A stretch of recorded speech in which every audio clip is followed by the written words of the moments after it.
coming in this place. You did very well by being in the presence of God tonight. Let me make a promise unto you that you are not going to go back empty-handed. Hallelujah!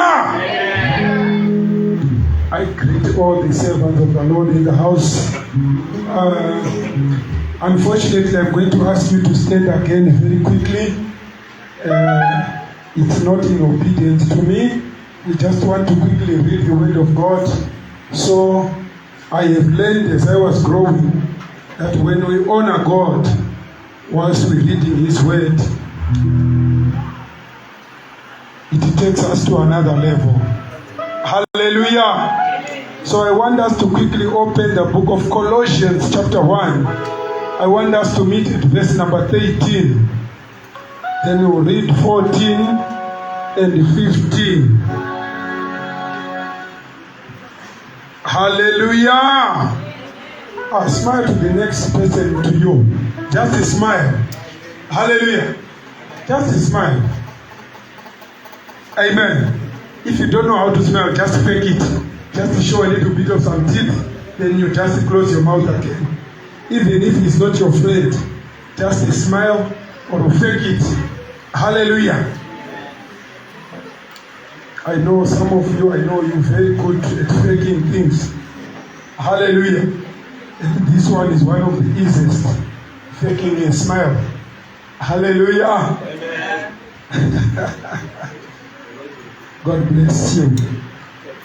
Colossians chapter 1, verse number 13.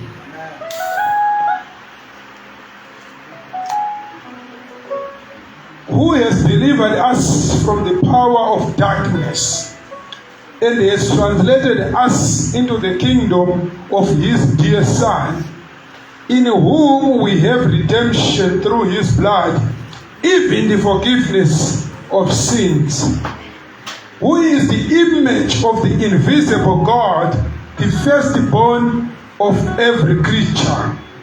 For by Him were all things created that are in heaven and that are in earth, visible and invisible, whether they be thrones or dominions or principalities or powers. All things were created by Him and for Him. Just raise your right hand towards heaven and we'll pray. Heavenly Father, we are here tonight in the name of Jesus Christ. Lord, I stand here humble just as a vessel and as a servant before you. Lord, as we are about to partake of this word, I pray, O God, let you, Holy Spirit, minister into the hearts of your people. Let I just be a vessel that you use to transport this word into their hearts, into their minds, into their souls, and into their lives.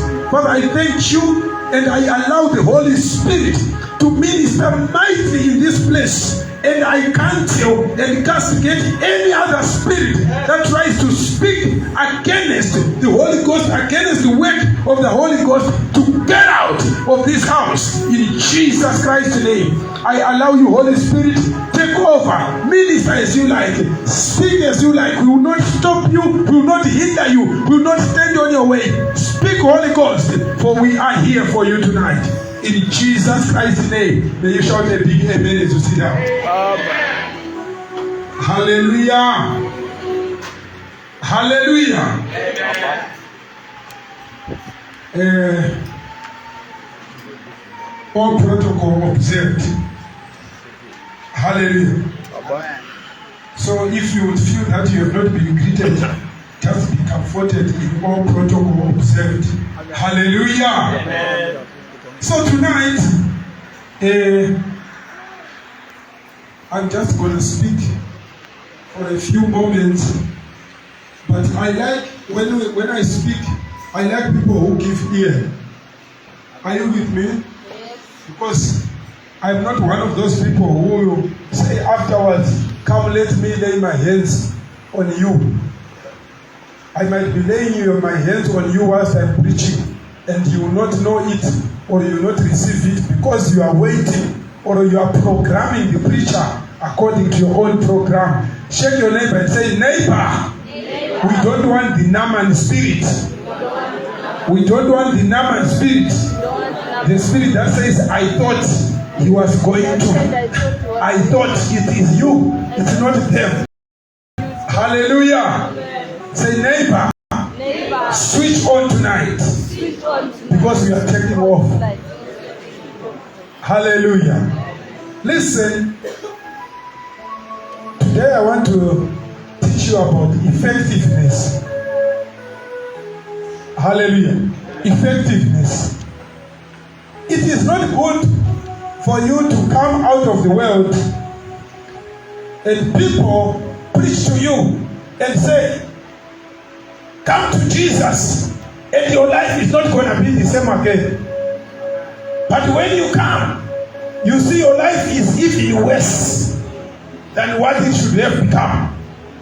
Or it remains stand still. If you are doing the same job, you are still doing that and nothing has changed.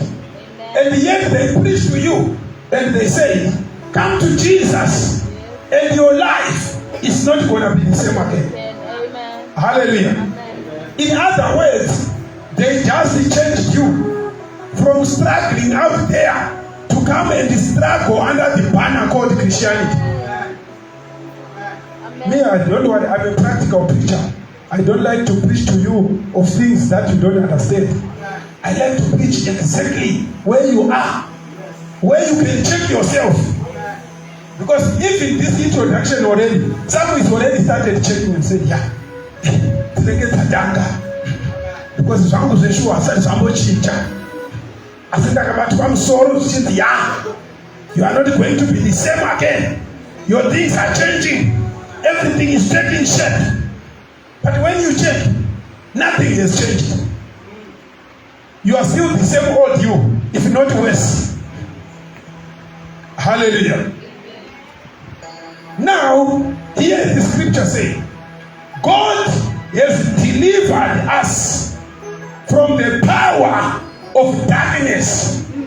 But it did not end there. He said he has taken us into a kingdom of his son. Hallelujah. So if you are a child of God and you are saying I'm saved because I say it to myself, when the preacher says follow after me, Lord Jesus, I confess you as my Lord and King, come into my heart, be my Lord and my Savior, then you are going around and telling people that I'm a Christian. Let me tell you, you are a believer. Hallelujah. You are just a believer. But if you have to be transformed into a kingdom, now that's where the story begins. Hallelujah. So most of you, you are half-baked. You were just delivered from the power of darkness, but you were not introduced into the new life. Amen. Or into the newness whereby your life should be effective. Someone asked me and said, why do you always preach about the kingdom? The kingdom, the kingdom. What's so special about the kingdom? I said, my dear friend, listen. In this whole world that you see, it is controlled by kingdoms. Are you listening to me? Now I'm beginning to say, to teach you now. The whole world is controlled by kingdoms. So,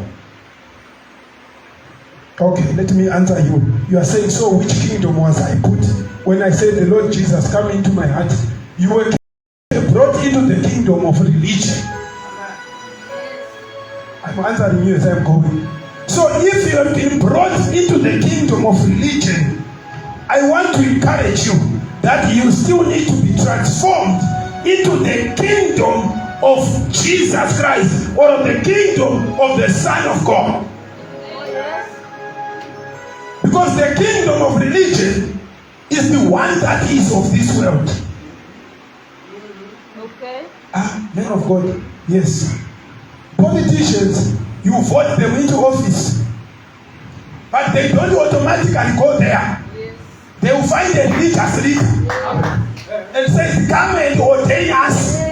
Because we know that you're supposed to belong to the kingdom for you to be operate. Otherwise, you cannot operate nicely. So they take the Bible and give to the politician who you know that is very corrupt. And even the religious leader, he knows that is very corrupt. But because he is following protocol, you just say, I'm going to give you this, and you are supposed to take an oath and say, I promise to God that I will serve this country faithfully. How many have seen that happen? And how many have seen anybody being faithful? They happen. Why? Because it is just a religion. What do you mean? A religion is a belief. Are you getting my definition from the first instance? I said you believed only. So you turned into a religion. But you were not introduced into where exactly the power that you were connected to is rooted on or is connected on. So you just remained in between. So if you remain in between, it is impossible for you to connect into the kingdom of God. It is also impossible for you to go back to the power of darkness. You remain in religion where the devil sometimes will fire you and he leaves you and you say, man of God, pray for me, and he prayed. Then some light shines a little bit, but now you did not receive that in your life. It's applying on the outside. Are you getting me? So now, when a kingdom is applying on the outside of you, okay, listen. Here is how John said it. Jesus met a certain guy called Nicodemus, and that guy had his own belief and his own way of thinking, just like any other religious leader. And when he came, he expected Jesus to endorse his religion, but Jesus started to unearth it and says, unless you are born again, you cannot see the kingdom of heaven. Are you following? He said you cannot see if you are not baptized or if you are not born again. Then he went and said, can I go back into my mother's tongue? Jesus said, my friend, I don't have time to be answering silly questions. I'm continuing with what I said. Unless you are born of water and spirit, you cannot enter. Do you know that some questions you don't need to answer them? You just need to continue. Just like most of you, you like to answer every small other matter. Every small other matter you want. Continue. Continue. So Jesus continued and said, you cannot see. Number one. Do you know that in religion you can see? That's why you sing those songs. You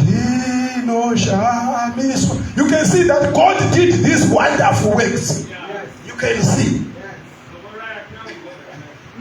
You can see that God did these wonderful works. But when it comes to entering, that's where most of you, that's why I said you are applying on the outside. Even your prayer life today, if you say, hey, let us pray, you are still lost. You are still lost. Don't worry, I will correct you. You are still lost. Because if you have to pray effectively, there are certain things that you don't need to say when you pray effectively. So now, let me finish off this one. So when Jesus said you need to enter into the kingdom, and he says for you to enter, you must be born of the Spirit and of the water. You are saying you need your eyes to be enlightened to see the kingdom of heaven, but that is not enough for you to just see. You need to experience.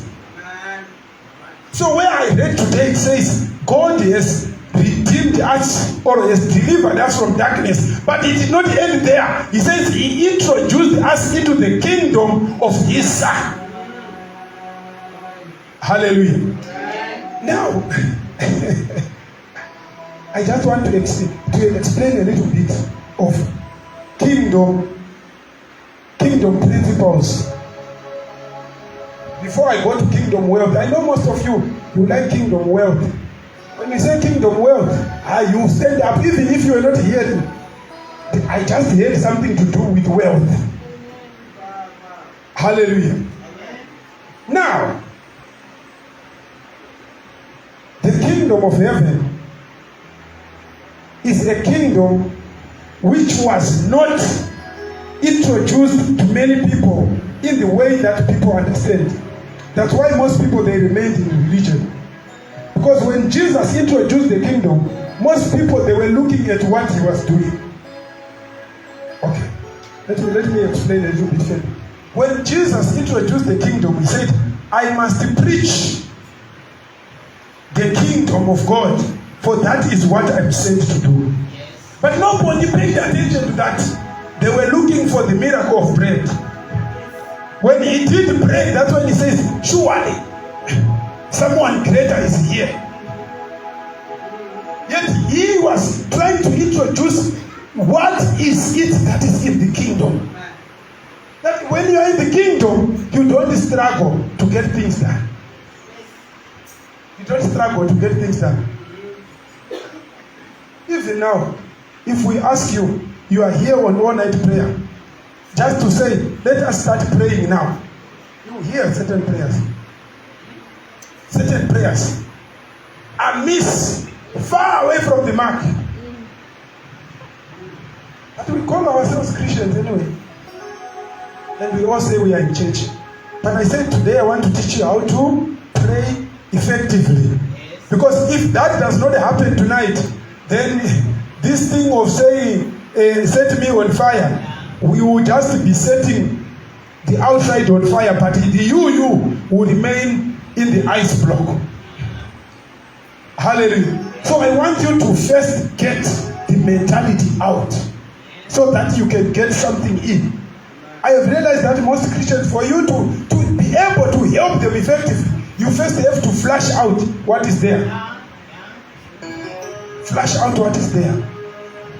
So, religion having its own course and having taken too much toll on us to the extent that if today they said there's going to be a big...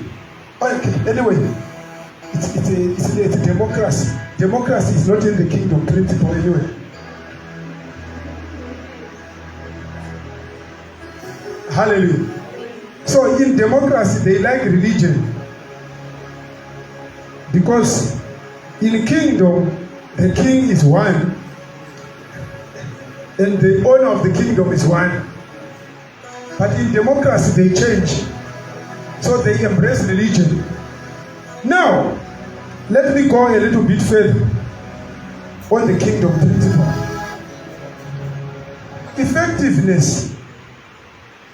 Jesus said, I would that first of all, in prayer and supplications, be done for all men. One. Secondly, he said, I wish that all men can speak in tongues. Two. And he said, I wish above all that you all prophesy. No, I'm not trying to scare you. I want you to understand what he was trying to mean in the kingdom. Right. So here is the kingdom of God. And he says, I came to call you into the kingdom. And when you get baptized, and when you speak in tongues, you are now part and parcel of the kingdom. Because you are now in the spirit. You should be entering into the kingdom. The problem with most Christians is this. Today, if we say, let us pray here, we'll end and pray and then afterwards, amen. Hallelujah. Yes, that's where you end. But you have not practiced both of them. In the kingdom, you carry the power and the authority. So, the authority is what you live and die. The power, you are connected now. You use the power, but the authority to command things. Every time when you pray, if you don't end it by saying things or by declaring things with your mouth, nothing is going to happen to you. nothing is going to happen to you. Because the kingdom of God is about the authority. It's about the authority. If you don't have authority, forget it. So when you go before God and intercede and ask him that, God, I am here tonight. I am not just going to waste my night. Don't end there. You need to declare certain things on your life. You need to speak certain things on your life. Most of you wait for the preacher to tell you that you need to prophesy to yourself. But you are your biggest prophet. I once said, no prophet can see anything, but he sees what is written on your heart. There's nowhere where they get those things. That's why they ask you, do you know it? But I thought you were prophesying, you were telling me things I don't know. But they will ask you, do you know it? How many have been prophesied and be asked, do you know it? After being prophesied, you said you are prophesying, but I asked, do you know it? It's not your phone number 22119, do you know it? Then he said, yes. Where are you getting it? Is it something strange or is something that is in me? Answer me, church. It's something that is in you. But that authority has not revealed it, or you have not spoken it out. Hallelujah. So today, all right, let's go back to where we started. Now the kingdom of darkness has been removed. Now we are translating into the kingdom of his dear son. Do you know that any kingdom, for it to stand, it must have three things. It must have principle, it must have wealth, it must have government. Are you getting me? So if a kingdom has got those three things, and then you are in that kingdom and you don't know where you are, that's why most of you turn into the army, you go back out of the army, you go back again and be a civilian, then you go back again when you see that civilian is not paying, you want to try and, okay. In the kingdom of God, when you enter using the principles of God, the kingdom principles, you become a civilian. Right? You become a civilian. But here are the benefits. When you enter into the kingdom of God, you automatically surrendering to say, I am no longer going to protect myself. And today if we say start praying here, some of you are going to start casting evil spirits. Every spirit that is following me or that is following my bloodline, I disconnect. What happened when you entered? Why are you disconnecting now? You started to disconnect now. 10 years after you entered into the kingdom, you are disconnecting yourself now. I disconnect myself. Prophetic declaration. I disconnect myself. Where have you been? Where have you been seated? Were you in or out? Because when you enter into this kingdom, you are no longer the security. The security is there. What you just need is to declare that I am here in the kingdom. That's why the Bible says, let us come boldly. Yes. You have boldness. Do you have boldness? When you first want to disconnect yourself, say, let us come boldly before the throne of grace. Boldly. Knowing that all these things, none of them apply to me. Yes. But the church is still delusional. It does not know where it stands. That's why I said, I want to teach you practical. Otherwise, you spend another 10 years of serious prayer and being prayed for. And many all-night prayers again. But when we check, you are still how you started. Now when you get into the kingdom of God as a civilian, there are benefits that are made available immediately when you enter. Benefits. There are benefits that you don't even need to speak about. Just by being there, you just say, thank you, Lord, for this day. For I know that all things are mine. I know that as I am walking, I have dominion. I carry the power of God. And wherever the soles of my feet tread on, it is mine you have given me. I thank you. But when you start praying, now if we just say, let's start praying. Before I continue preaching, if we say that, let's stand up and start praying. God, you know, I disconnect myself from every evil that is following me. Hey. What happened? Why were you transformed from darkness if you are still interested in pointing at things that are in the darkness? Listen, when you come into the kingdom of God, you are like from a battery, you move from the negative terminal and you go and become positive. Become positive. So if you become positive, there's no need for you to mention more about the negative. Stay positive. Provide positive. That's why he says he transformed you from the kingdom of darkness into the kingdom of light. There's nowhere in the Bible where it says you become a soldier.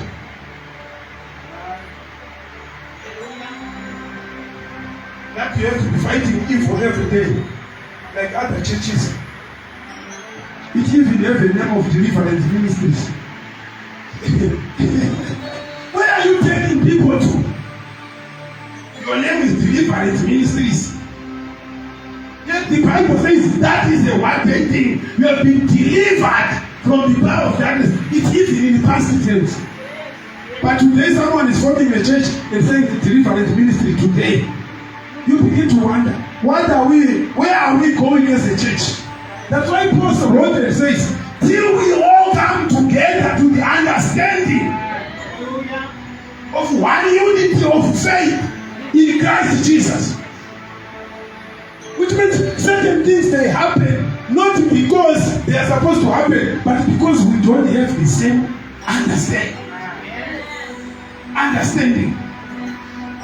So when we say effectiveness, number one, know who you are in the kingdom of God. Know who you are. You say this way, you say yes. Know who you are. The Bible says, being rooted in Christ. I've never seen a plant that is rooted here and the next day it is rooted here. It stays where it is. If it has to take nutrients, it goes deeper.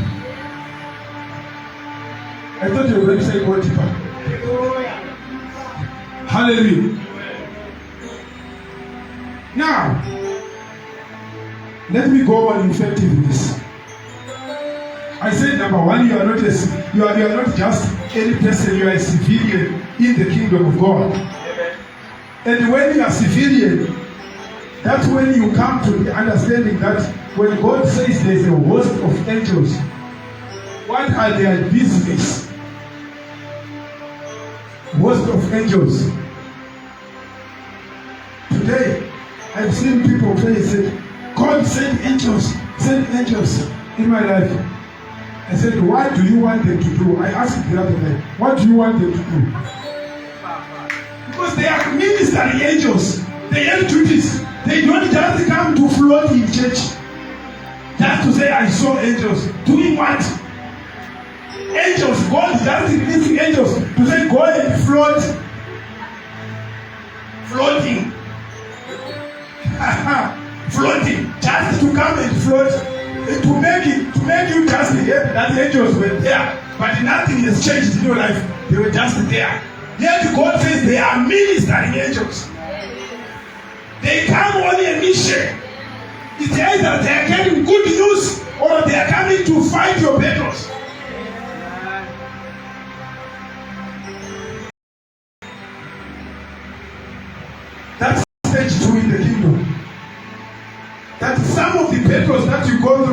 are not yours. The temple is not yours. You just need to dedicate it to the owner of the kingdom. Just say, in this kingdom, we are not a fighter. I was not employed as a fighter. There are those who are fighters. Someone was asking me, I posted the picture of the queen, and I said, I emulate a kingdom statesmanship. Someone phoned me, and spent almost 45 minutes questioning me.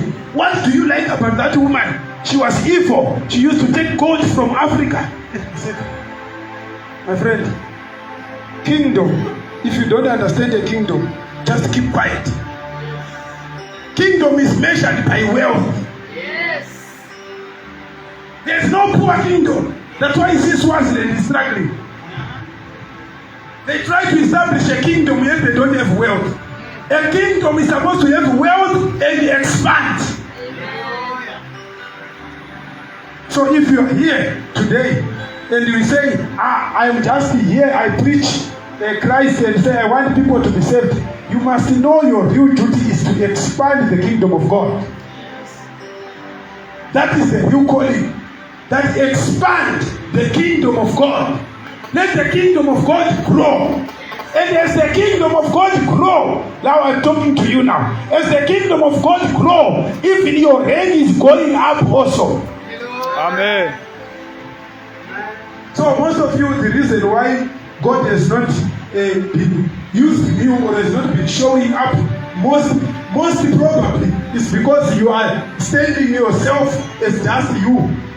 You have not even tried to multiply or to grow the kingdom. But when you grow the kingdom, okay, Jesus spoke about the parable and he said the kingdom of heaven is like. Jesus never spoke any parable without using this word I'm using. The kingdom of heaven is like.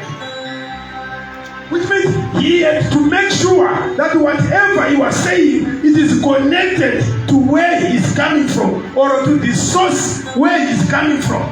So he said the kingdom of heaven is like a man who was going into a far country and he called his servant and he gave them talents, and to other one he gave 5, the other one 2, and the other one 1. Each man according to his several abilities. Please mark several, because most of you want to have a single ability. Say according to his several abilities. Then he went. Then the Bible says these guys, they took the talent. The first one went and traded, and he made a profit, and the profit was 100-fold. Hallelujah. How many do business? How many are in business in this place? Do you know that you are not doing any sin by doing business? If you are a dealer, deal very well. Don't be scared. There are some pastors who are good at scaring people.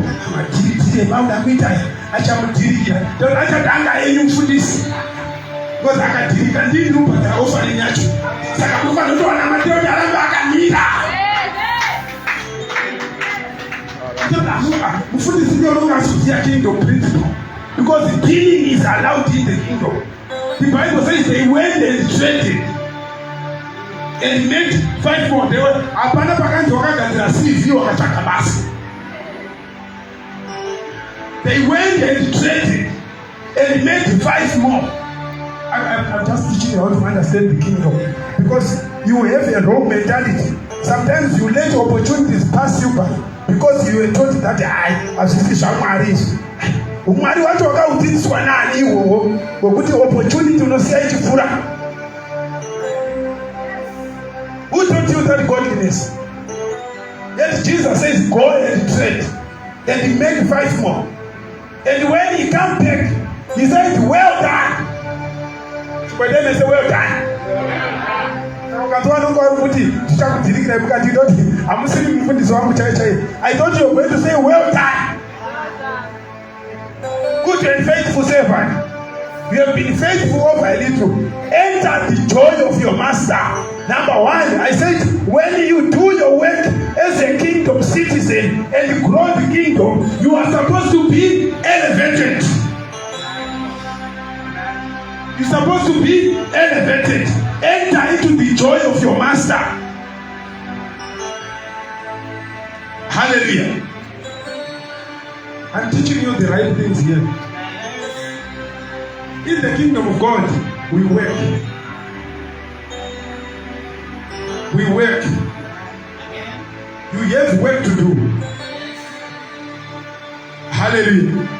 So if someone preaches to you contrary and says, like I heard the other brother was saying, Hebrew says, we are in rest. We are in rest, and you know, the word of God, when it says rest, it actually means rest. He said, my friend, you die of hunger. In your prayerfulness, hunger will strike you. And there are angels that come and carry people who die of hunger. Okay, all right. How many know the story of Abraham, of Lazarus and the rich man? That one is not a parable. If you were told that is a parable, let me correct you.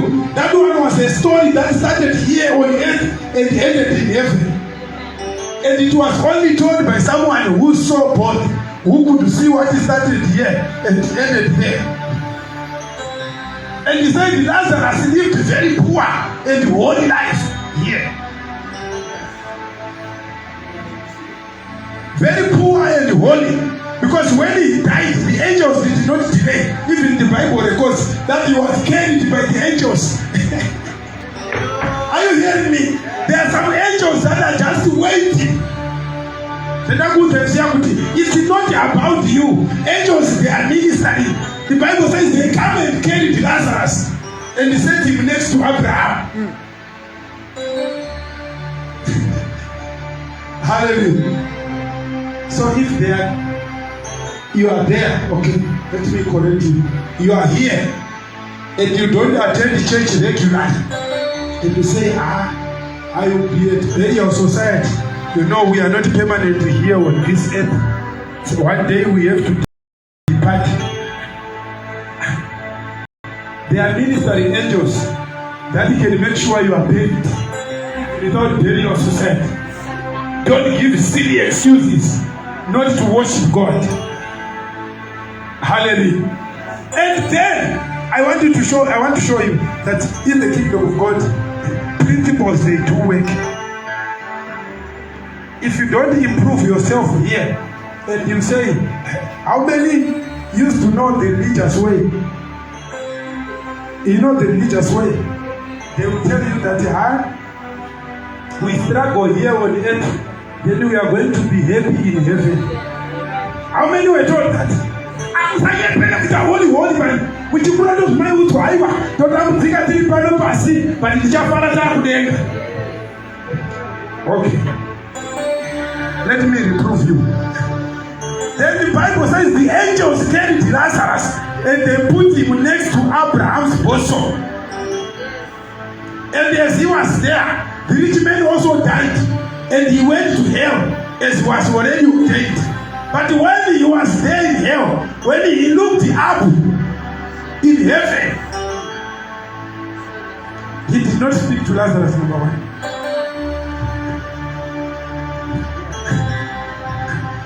Let me tell you, it is very good to improve yourself whilst you are here on earth. It is a godly thing to get wealth, to accumulate wealth. The rich man says, Abraham, send Lazarus. Are you hearing me? Abraham, send Lazarus. I thought you said when I go to heaven, it's now going to be vice versa. I'm going to be the richer one. But now, here is someone who was seeing what was happening and saying, send this one. This one don't dare, I don't see him. He was under me. Send that one.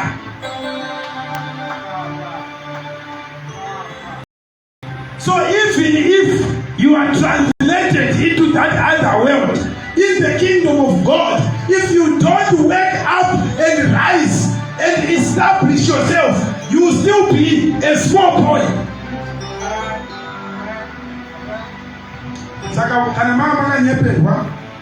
If you are here and they lie to you and say, don't worry, when you go to heaven, you are going to be a great man.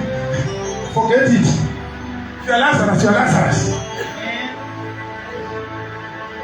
Work out your own salvation here and improve yourself here. Because the kingdom of heaven is like. That's why the Bible says the kingdom of heaven is like. Which means what is there is what I'm trying to show you here on earth. So if in the kingdom of heaven, if you are lazy and you think that angels are going to transform you into a rich man, forget it. Forget it. Work. Rise up. From today, when you come out of this church, your prayer, your biggest prayer tonight, if you are here, say, God, enlighten my eyes that I see opportunity and grab it. We are sick and tired of Christians who get used to being preached about going to heaven, and yet they haven't even established anything here on earth. You need to establish yourself. When God looks at you, He must be proud of you. He must be proud of what you are doing. Most of you like the story of Job. You like the story of Job. But let me tell you, God was even proud of Job before Satan. He said, have you considered my servant Job? And then Satan said, is it because you have put a hedge? I want you to listen very well. You have put a hedge to surround Job. Yet you are busy praying and say, God, overshadow me, protect me. Yet the Bible says God put a hedge to surround Job. Yeah. Are you getting the kingdom principle here? Yeah. You are not the guard. You don't guard yourself. He guides you. Amen. He guides you. Your duty is to acknowledge Him in your life. Acknowledge Him. Acknowledge the presence of God. So when you say, let us pray in this place today, your biggest desire is not fighting with evil spirits. You have passed that stage. Evil spirits, they are not part of you.